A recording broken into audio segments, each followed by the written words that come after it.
We open our series today with our primary verse. Let's read. I will praise thee, for I am fearfully and wonderfully made. Marvelous are thy works, and that my soul knoweth right well. Psalms 139, verse 14. Understanding the inner milieu, or the inner environment of our physical bodies, will give you greater and much needed awareness of what it takes to keep them healthy and strong. The first thing I want to say in today's episode is thank you for joining me. This series includes such vital information for your health and well-being, and I congratulate you for taking the time to educate yourself. Once we all understand this information, we can begin improving different aspects of our lives, one step at a time. I appreciate your understanding that this does take time and effort to put together, and that life happens in many different ways for each of us. So thank you for your patience with me as I continue to bring this information to you. Please also leave questions or comments in the description box below. They may not only be of help to others, but allow this information to spread far and wide, just like the ripple effect of water. In the event that an object hits the water and spreads out far and wide, that event results in the continuation of that action that spreads. So, please share this information and material with others that may need it. First, in our lineup today, we will hear from Dr. Bernd Kroeplin, who discovered that water has a memory.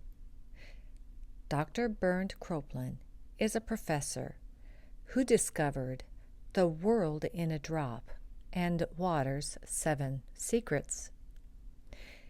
He was looking for methods to improve healing with radiation. Before we hear what he has to say about water memory, let's watch this short film.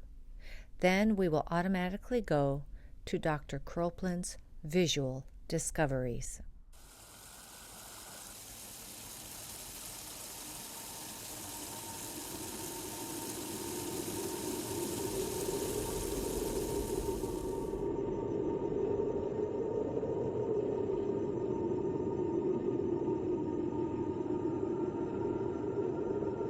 The secrets of water. What is water? A good question that is not easy to answer. It is basically and almost unbelievably an unknown phenomenon, but because it's the second most important element on Earth, it would certainly be worth respecting and exploring. What we know is a drop. What we don't know is an ocean. Water is vital to life on Earth, so let's look at it from all perspectives. Then we might get a little closer to the true essence of water. Come with me on a journey to look at water from all angles. Water is called H2O by chemists and has 1 negatively charged oxygen atom and 2 positively charged hydrogen atoms. This results in an attractive and repulsive force, the natural polarity, which can also be seen as the dance of life. Water is philosophically seen as a destructive force, but also kind and nourishing. On the energetic level, water is a carrier of energy. The medical view is limited to the role of transport, and the industrial approach is that water can produce energy. Spiritually and throughout all world religions, water is recognized as the source of everything.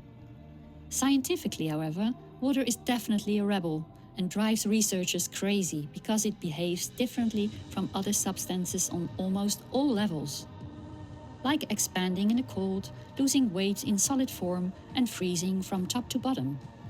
One of the important indications of nature's infinite intelligence, whereby it protects the living underwater world. Water forms the bridge between matter and energy. Let's take a closer look at the conventional medical view. Water transports vital elements through bodily fluids such as blood, sweat and urine, but also removes waste and toxins by means of diarrhea and vomiting. With the new scientific views, however, the role of water in our body becomes more interesting, such as edema formation during repair work, which we call inflammation but actually indicates healing. There is now more and more evidence that water carries information, such as in the essences of homeopathy. Even that our water has memories, for example in the form of traumas. But the most fascinating thing is that it can communicate. So considering the knowledge of our indigenous people, is water alive and filled with wisdom? The wonder of water, the source of life. In order to discover in the path of connection, looking at similarities. Our Earth's surface consists of about 70% water as well as our bodies. But if we take a closer look and dig deeper, the human body on a cellular level consists of more than 98% water. When we then rely on new discoveries that large rivers of fresh water flow beneath the Earth's surface, we could see our Earth as a mirror of our body. The processes of the trees with their photosynthesis are comparable with the processes of our body, with a common denominator, water as the elixir of life. It is no surprise that our body water has the same composition of minerals as the ocean. Every snowflake on Earth is different, just like our fingerprints, a tribute to diversity in unity.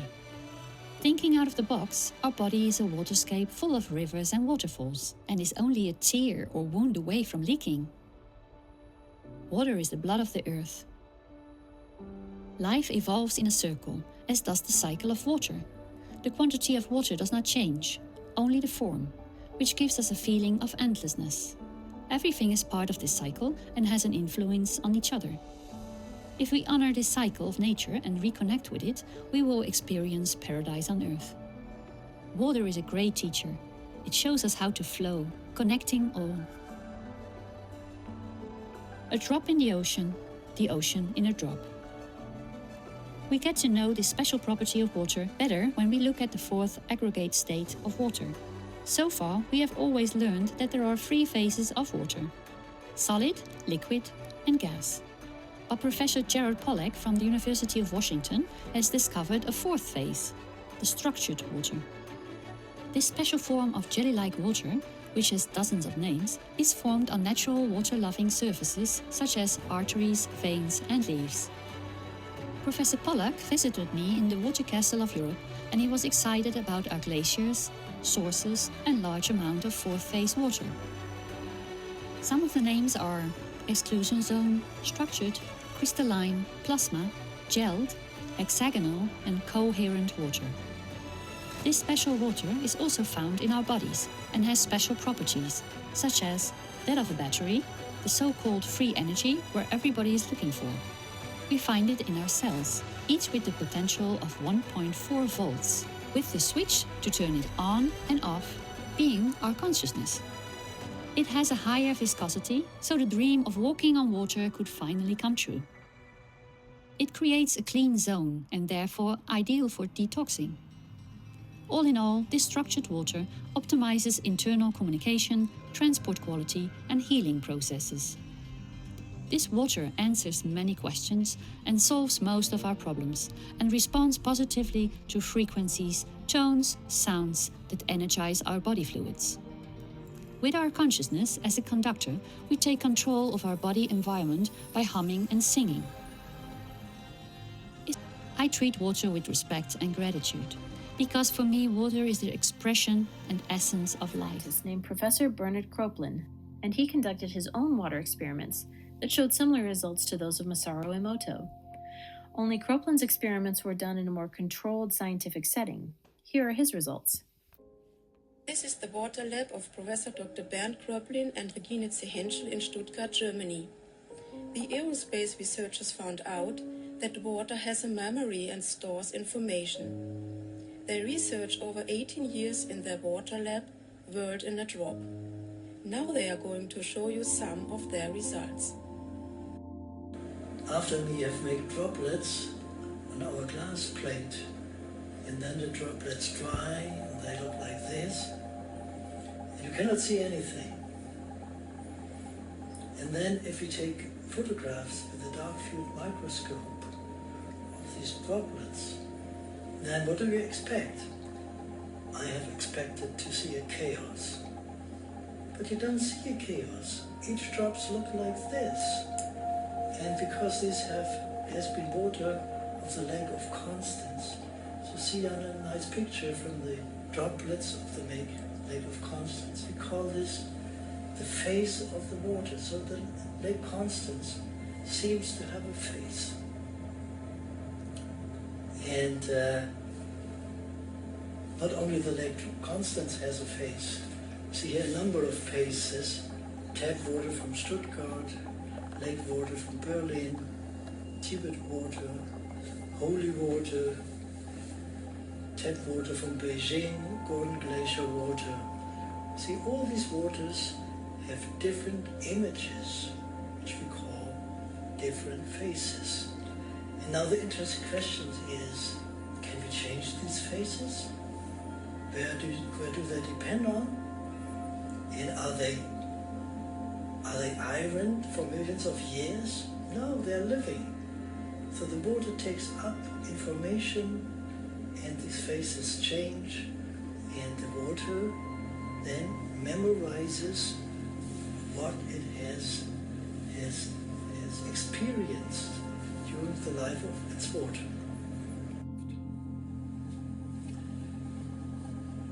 When we have put the flower into the water, then we took drops out of the water and made drops on a glass plate. Then the drops dried, and then we made photographs under the diaphragm microscope. So then you see a very astonishing thing. If you have a petunia flower inside, then the pictures, all pictures on this glass plate, look like this picture here. And when you have a Sweet William's flower inside the water, all the pictures look like this picture of the Sweet William image. So what does it mean? It means that the water has stored the information of the flower. And the information which is stored in the water was in the drop. And then if you take the photograph, then we see that the water has built up a systematic structure. So all petunia flowers look like this, and all Sweet William flowers look like this. And now the next is, can we even do this with stones? Many people like to drink water with some stones are inlaid. And this stone is an amber stone. And here you see the picture from the amber stone after one day in water. And you see, the water has taken up the information of the amber stone. And if you drink it, then you put it to your body, and it mixes with your body water and changes the structure of the body water. On the YouTube channel called Water Memory 21, there is actually a video of an experiment where water is radiated with a certain amount of hertz for 30 minutes, then left alone for 48 hours and measured afterward. Shockingly, even after all that time, the water was still measured to express the same amount of hertz, as you can see here.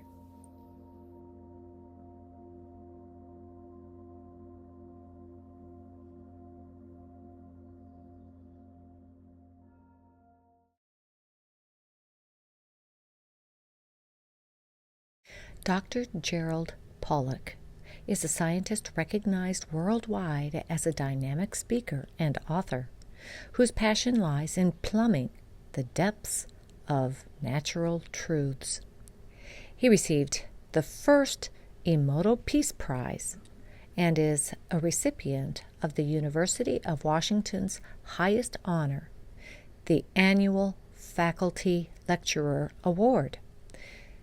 He discovered what is known as the fourth phase, or phase. Water's fourth phase. The fourth state, or phase, of water is a gel-like substance that acts like a battery, storing energy that is located throughout your body. You've all learned in school, in middle school, that water has three phases: solid, ice, liquid, and vapor. Well, we uncovered a fourth phase of water. It turns out that there are unexpected applications to this. The first one is getting energy from water. The way this water forms is very simple. Whenever water meets hydrophilic material, by hydrophilic I mean water-loving, it undergoes a radical transformation. That we were astonished to see this, that the water molecules are actually lining up with one another in some ordered fashion. Like a liquid crystal, if you will, it's H3O2. Particles, and later we found molecules, are progressively excluded from this zone that was sitting right next to the surface. We also call it the exclusion zone, or EZ for short. This fourth phase of water is not neutral. Typically, it's negatively charged, and the water just beyond it is positively charged. And as you might guess, if you stick two electrodes, one in the negative, one in the positive, you have a battery, and that battery can light a light bulb, for example, and we've demonstrated that. And we found, to our great surprise, we really didn't expect it, that the input energy comes from light. We found that infrared light, that is the longer wavelengths, are extraordinarily powerful. Infrared energy is coming from all over. It's free, it doesn't cost us a nickel. And it's water, so it's renewable. So we think that it's possible that we can scale up this finding and make it commercially available. It could solve many of the energy problems of the world. If you focus on dead tissue, it's dried out. So if you look at fascia in the electron microscope, you might see something, but that something may not represent reality.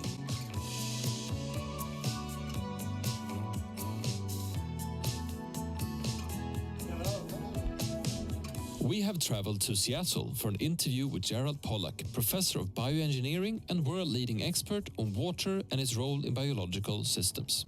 The living body contains water.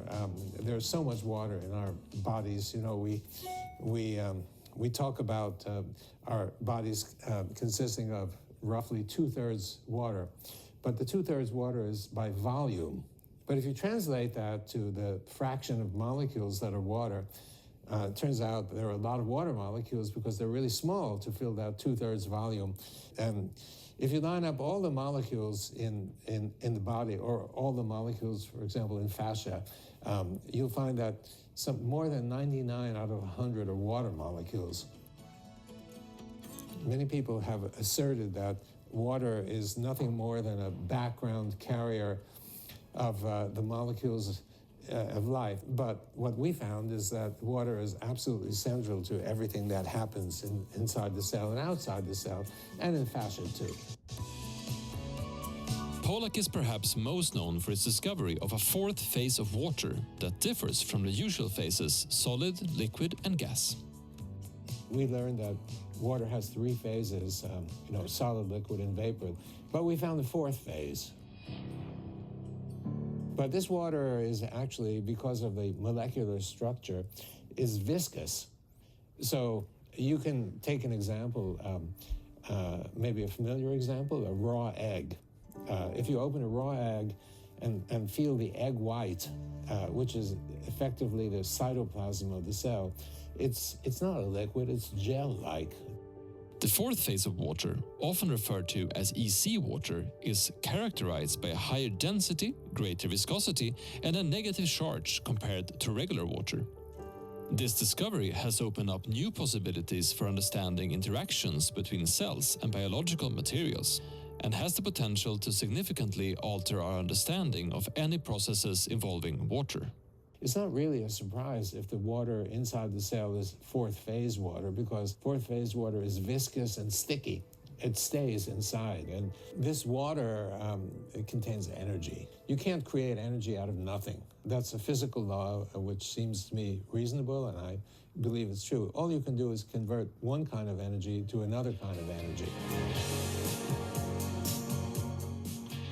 At the age of 83, Pollack is fully active at the university, running his own research group and exploring the possibilities of extracting energy from water. Have you ever heard of this topic, what is called the fourth phase of water or gel water? chances are you haven't. So I want to dive into it so we can understand how this phase of water can better hydrate your body. I'm Dr. Jenn Anacker with Anacker Clinics of Chiropractic. Gel water. What is gel water? So water in general, we think about the three phases that water can be in. It can be a liquid, it can be a solid, it can be a vapor. But this is the fourth phase, or just like I said, gel water. So how did this come to be?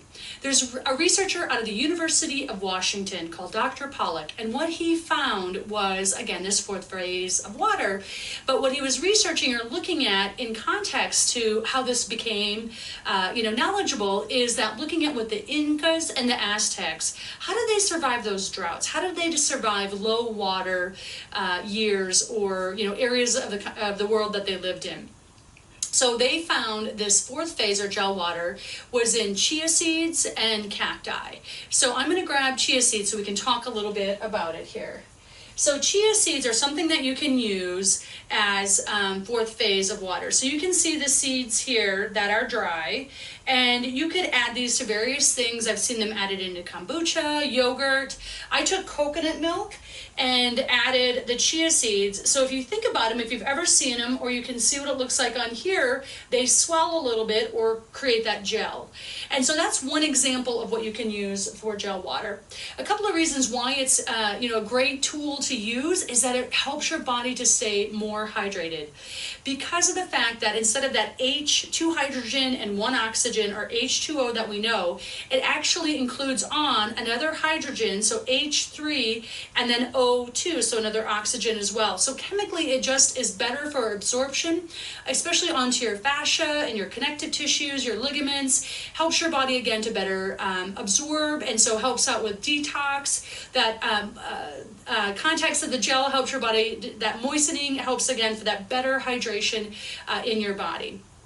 Now we talked about chia seeds, but some other ways that you can get that fourth phase would be by juicing vegetables. You can get it in foods like melons, cucumbers are another example. You can get it in bone broth, and then also adding things or infusing things into your water. So the water you drink, if you add lemon, if you add lime, you can add any kind of berries, you can add herbs like basil or thyme are a couple of examples. Anything, or even salt, anything that you add into your water will create that fourth phase or that gel water.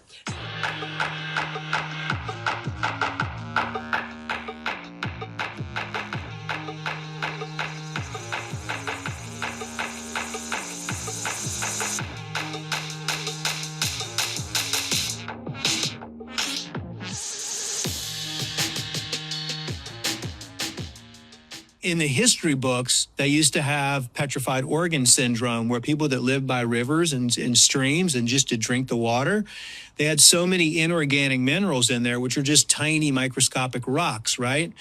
That they would turn to stone. And it's best to eat fruits first thing in the morning when you wake up, when your body has processed and dumped all that stuff. So what do you have if you eat fruit first thing in the morning? You have fiber, living fiber. You have living structured water, distilled water in the fruit. You have organic minerals, organic vitamins. You have everything that your body wants to push out everything from the healing process that took place in the night. That's why I always recommend the first meal of the day is fruit.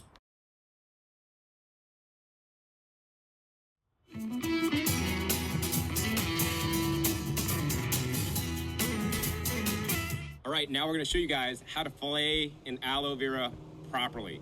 I've seen many people do it, and actually even before today, I wouldn't do it the best way possible. I'm glad to share with you guys now the best way that I've learned how to fillet the aloe so that you do not get any of the green or the yellow sap, the alanine that smells like BO and is a laxative. So if you eat too much of that stuff, it can upset your stomach and it will not be good for you. But what you do want to eat is the gel, the clear gel on the inside. Furthermore, what we're going to do to ensure we get all that alanine off is actually we're going to soak the aloe in water after we cut it. Actually, we got 2 different 1-gallon pitchers of water to ensure that we don't get any of that stuff on. The tools you'll simply need, number 1, a knife. Number 2, this is like a cake spreader thing. So there's like no sharp blade on here. And this literally is just going to separate the green from the gel on the inside. First step, you're just gonna take a knife here and you're gonna simply cut off the both ends. So as you can see, after we cut off this one end, it's instantly gonna start bleeding that yellow stuff. The next thing we're gonna do, we're gonna go ahead and just chop off that second end. Then we're gonna cut off the spines on the edges. And when we do this, we're also gonna wanna take off, you see how like it's flat on this side and then this side's a little bit curved up. We're gonna actually wanna cut off these spines, but also at the same time, kind of bring our knife diagonally to cut off some of the green as well. So we're just gonna go ahead and carefully cutting away from myself, cut off all the spines at a diagonal. And there we go, that's how it looks once we do that. Now we're gonna go for the other side. All right, and as you guys can see, it's literally dripping this yellow ooze. This is stuff you do not want to consume. So it's going to be bleeding here for a little while. So what we're going to do is we're going to go ahead and dunk it in our water and try to get it fully submerged. We're just going to go ahead and cut a little bit off here so that it can be fully submerged and dunk it in the water. What this is going to do, this is actually going to get some of that yellow alanine off and get it pulled out of the aloe vera so that when we eat our filet, we're not getting any of that stuff. You know, many aloe vera juice products and other products that are made and sold in health food stores are not prepared in this way and may have high alanine content, which means you will not be able to drink as much of it. In addition, because most of them are heat processed, a lot of the beneficial nutrients may be diminished. So I always encourage you guys to, you know, process all your foods out of your garden at home and eat the freshest foods possible. There's literally no processing in here. We're just cutting it off, letting it soak in water, probably for about 5 minutes. While this one's soaking, I'm probably gonna cut up a few more so I could have a super bomb drink that we're gonna make in the Vitamix blender in just a few minutes. All right, so I cut a few more aloe. They've been sitting in there just a little bit. Next, we're gonna go ahead and show you guys how to fillet it. We're gonna go ahead and do a close-up, you know, on the cutting board so you guys can see the specific way to do it. Let's go ahead and take out our one that's been soaking the longest right here. We'll let some of the water drip off, and now if you look at it, you should see very little of the yellow still on there. I'm seeing a little bit here, so what I might wanna do is maybe cut off a little bit more, maybe dunk it a little bit. All right, so it's been about 5 minutes. We're gonna go ahead and take our first piece out here. Let some of the water drain off. Hopefully a lot of the yellow stuff has been, you know, oozing out because that's kind of like bleeds yellow, kind of like you bleed red. Anyways, we got this guy out now. Now let's go ahead and do the close-up shot and show you guys how to use this cake spatula thing to fillet the aloe. So we're gonna simply take our little cake spatula thing here and we're gonna take the aloe, and as you guys can see, it's curved up. And so we're gonna push it all the way flat against the cutting board here. We're gonna take this and carefully slide it right in between the green part and the clear gel. And you don't really even have to use a cutting motion. I'm just basically pulling it along. Once again, this is not a blade. There's no blade on this. It's just really super easy to pull this along. We're gonna kind of keep this parallel with the cutting board, pull it along, and it comes right out. As you guys can see, we did leave a little bit on here. I could have been closer, so if we did it again, I'd probably go back in there and just try to, like, you know, pull this along and get it at the exact bottom so I could have the most gel. This is the most healing part of the aloe right here. So now we flip this piece over, and then we're gonna do the same thing. We're gonna take and put this cake spatula spreader thing on the bottom of the aloe. Once again, kind of get it right in there and kind of just pull it right along and try to keep this parallel with the cutting board so that we're gonna get the maximum amount of aloe gel out without any of the green stuff. No green stuff allowed. All right, so there we go, man. This stuff is really super slimy. Check it out.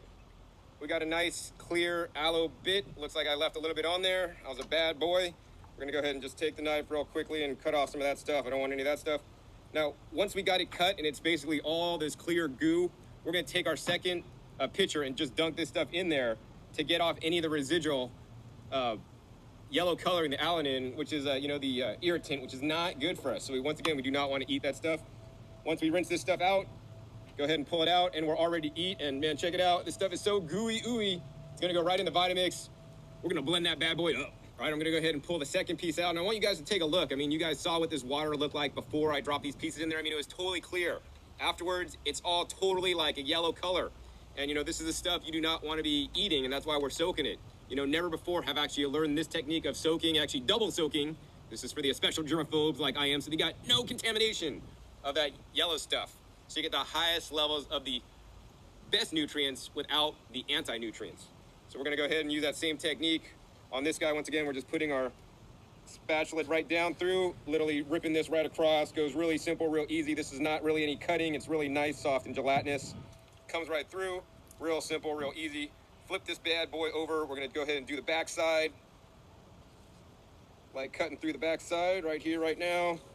Super simple, super easy. I'm definitely getting better at it. And there we go, check it out, one nice aloe. All right, so we're gonna go ahead and dunk that guy in there. I got one more to do, then we're gonna dump this stuff in the blender, and I'm gonna have some delicious aloe vera sugarcane juice. I've never had this before. I definitely can't wait. All right, we're gonna go ahead and pull this last piece that was soaking out. I'm gonna go ahead and take it and transfer it over right in the blender. So we got a whole bunch of pieces now of the aloe vera Miller Stockton variety that we're gonna blend up. Now you could blend this up plain and it actually tastes very neutral actually, because now that you took all the bitter components out, and as you guys can see, a lot of that came out in this first dunk, and not so much in the second. I'm sure we got a little bit more out just to make it super clean and smooth. If you ever bought an aloe vera juice in the store, it has a really watery taste, and that's because they literally process it fairly hardcore with things like diatomaceous earth and charcoal, which in my opinion may be pulling out a lot of the beneficial nutrients. Plus it's heated to a hot temperature. In this way, we're taking out the bitter components, we're leaving all the delicious good stuff. The negative is it's gonna be a little bit thick. So we're gonna wanna reduce that down. So what we're gonna do today is we're gonna do something, one of my favorites. We got some sugarcane juice. So they take the sugarcane, they run it through a juicer, and you get the sugarcane juice. I've drank most of this bottle. Hopefully I have enough to blend up with my aloe vera to make a delicious, rich sugarcane aloe vera drink. Man, I just can't wait. If you've never had sugarcane juice, you gotta come to South Florida, try it, or any other tropical location. It's actually quite good. It literally is better than drinking a soda, because it's like, not only do you get that sweetness, but it's mellowed out by the stalk or the green or red of the sugarcane, because it's juiced with the stalk and all. And it has a nice kind of sugary but mild flavor, and it's still yet not as sweet as like a soda. If you really want to take it up a notch, you could actually use a sugarcane juice and some sparkling mineral water and a squeeze of lime. Delicioso. Anyways, this guy's all ready to blend up, and I'm actually quite thirsty after my hard days of work. Start the blender on slow. One of the things I always recommend to you guys is that guys don't over blend. You want to just blend it enough to get the consistency desired and not over blend. The longer you blend, the less nutrition you're gonna have, because with every revolution, it's causing further oxidation to your juice. All right, hopefully that's blended quite enough to mix all that stuff up. Let's go ahead and pull this guy off the blender here and see what we got. Oops. Man, this looks like really nice and thick. Check out this consistency, man. Wow. It's fairly thick. I've actually juiced aloe vera before, and it's quite thick. Let's see how it came out with just the fillet only, no bitterness. Wow. To me, that just tastes like watered down sugarcane juice. Totally no bitter, no astringent, no weird flavor. It's a bit frothy and just a little bit thick because it's that gelatinous. But some of those properties in the gelatinous substance are some of the best things for us. Now let's see, I gotta clean up this mess here. And then actually I wanna share with you guys the expert on the aloe vera. That's why he's growing all these aloe veras. He's researched it. He's learned that it's one of the most healing plants on the earth, and that's why he grows it. In addition, he has a company that offers raw, unpasteurized pulp, just like I've done today, direct to you guys. But more importantly, because I don't want you guys buying things in packages, bottles, and jars, I want you guys growing it. So I've arranged with him to have a special deal for you guys to actually buy some of the pups so that you guys can start growing this special variety of aloe vera Miller Stockton in your own yard. Now, if you don't have a yard or anything to grow it, don't worry, you can still get this delicious aloe vera juice from him directly. That comes frozen actually, so you can derive all its benefits. So next, we're gonna go ahead and talk to Dr. Mike, the expert on the aloe vera. So now we're with Dr. Michael Haley, and this guy, let me tell you, he knows a lot about aloe. Hope you guys enjoyed checking out his place and seeing the aloe and me sharing the demonstration with you guys. So now you guys know how to use the aloe. And you know, I know a lot of you guys probably never tried aloe before in your lives, and maybe even some of you guys didn't even know what it is or why you should use it. I mean, a lot of people know it's good for sunburns, but people just aren't aware of the healing benefits of the aloe and why somebody should include it, I think, on a regular basis. So Dr. Haley, why would somebody want or should include some aloe regularly in their life? You know, that's a great question, John. The first thing I want to mention about that, a lot of people know that aloe vera is good on your skin. They know that if you put it on your skin, it will heal things faster. There's been research that's been done that shows that when you put it on the skin heals faster, about twice as fast, as a matter of fact. Well, I like to think of the skin and the gut as one organ. So if you think about it, the skin, you know, they actually make drugs. They make patches that they'll put on your skin. Right, transdermal. Yes. Yeah. So the skin will actually absorb things through it, whether it be essential oils or drugs or medications or whatever they're putting on. It goes in your skin, and you know things come out of your skin. It's the same thing with your gut. Your gut, you put food into your body. It's inside your gut. Technically, it's not inside your body yet. It has to pass through that wall to get into your bloodstream. It works just like the skin, and things kind of go back and forth in through the gut wall. So I like to think of these as one organ. And we know that aloe heals the skin. It just seems to do the same thing inside the gut. I don't have the research done yet, but we know it's working because that's why people are drinking it. That is, they have things like acid reflux or irritable bowel disease. You don't need these things to benefit from aloe, but if it's helping people with these conditions, how healthy can it be for your gut? We know it's good on the skin.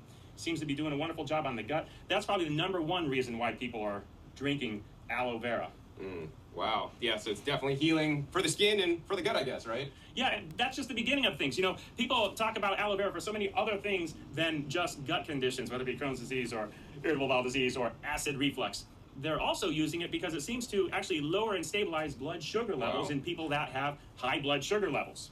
So happens to be one of those superfoods that's beneficial for that. And then there's another real neat thing about it. It's the immune system. Everyone wants a better functioning immune system. We eat a lot of fruits and vegetables and things that are beneficial, feeding our body so that our immune system could be at optimum levels.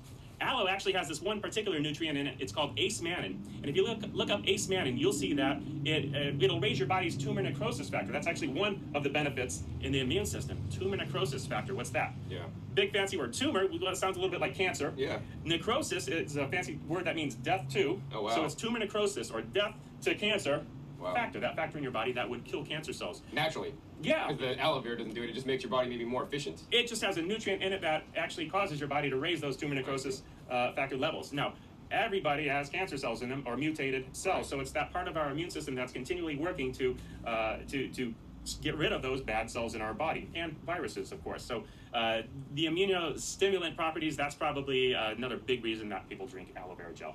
Wow. I mean, that's amazing. I mean, it seems like aloe vera could help with so many things. I mean, literally, aloe vera is a green leafy vegetable, and after all, my channel is called Growing Your Greens because I want you guys to eat your greens each and every day, but don't eat the greens of the aloe because you learned that a little bit earlier. But eat the inside gel. I'm going to start including it regularly in my diet. As fast as I grow it, I'm probably going to be eating it. So, Mike, how did you find out about the aloe, and why are you so interested in it these days? I'm a chiropractor, and I'm not a sailor. I'm a chiropractor. And the reason that's important is my wife asked me to go sailing with her one day. And we got on the sailboat, and it was for a race, and I really am kind of sailboat not smart. So the captain said, okay, pull up the sail. So I grabbed onto these ropes, and I started pulling them up, and then I, had the sail all the way up to the top, and I looked at him, now what? He's like, now what? Like, lock it down. Well, by then it was too late. The sail filled up, and this rope started ripping through my hands. Wow. And I'm trying to hold on to it and think, and figure out how this lock works. Well, within a matter of about a second, both of my hands were rather melted shut. And yeah, it was pretty bad.